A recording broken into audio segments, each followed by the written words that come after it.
Dewasa ini, lebih dari separuh masyarakat Indonesia merupakan konsumen industri besar bernilai puluhan triliun rupiah bernama fintech.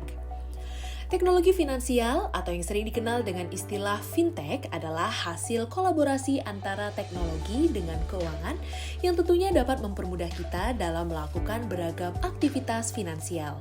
Mulai dari melakukan pembayaran kebutuhan sehari-hari, mendapatkan pinjaman, berinvestasi di beragam instrumen, hingga memberikan modal bagi masyarakat.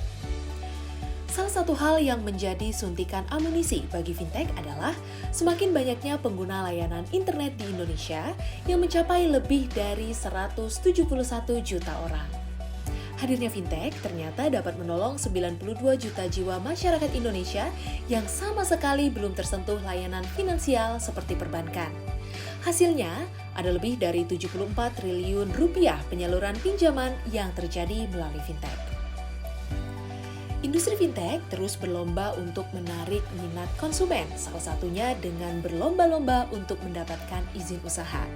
Maraknya industri fintech yang beredar di publik juga menghadirkan beragam tantangan baru bagi pihak penyedia layanan, salah satunya masalah kepercayaan konsumen. Membangun kepercayaan konsumen merupakan salah satu tantangan yang paling besar dalam dunia fintech. Untuk mendapatkan kepercayaan ini perlu dilakukan pemberian edukasi kepada masyarakat tentang pentingnya menjaga keamanan dan kerahasiaan data. Di samping itu, pemerintah juga perlu turut andil dalam hal pembentukan regulasi fintech. Ada peluang, maka ada pula tantangan. Di balik kemudahan juga perlu kewaspadaan. Salah satu hal yang sering diabaikan kita sebagai konsumen adalah asal memberikan tanda checklist setuju saat melakukan pendaftaran melalui aplikasi fintech.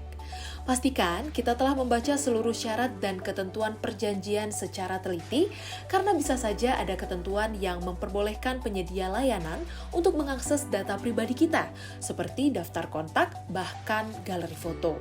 Padahal, menurut peraturan yang berlaku, aplikasi hanya diizinkan untuk mengakses kamera, mikrofon, dan lokasi.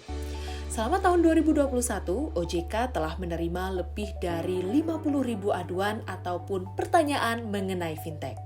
Beberapa hal yang menjadi topik utama adalah perilaku debt collector, legalitas layanan, dan juga keberatan denda. Sebagai regulator, OJK hanya menerima pengaduan dari fintech legal, sedangkan aduan dari fintech ilegal akan dialihkan ke Satgas Waspada Investasi. Pentingnya memilih fintech yang aman akan lebih memudahkan kita dalam mengelola transaksi digital. Agar tidak salah pilih, berikut tips dalam memilih fintech. Pertama, pastikan aplikasi yang Anda pilih telah terdaftar di OJK. Kemudian jangan lupa untuk membaca dengan teliti persyaratan yang diminta, mulai dari KTP, KK, NPWP, dan dokumen lainnya. Kedua, pastikan bahwa aplikasi tersebut memiliki sistem yang transparan mengenai bunga, jatuh tempo pembayaran, hingga denda. Pastikan pula kemudahan dalam mengecek status pinjaman. Dan tips yang terakhir, pastikan aplikasi tersebut juga memfasilitasi customer service atau call center yang mudah dihubungi oleh pengguna kapan saja. Perubahan digital selalu terjadi dengan cepat, tetapi kecepatan tidak selalu disertai dengan kesempurnaan sistem.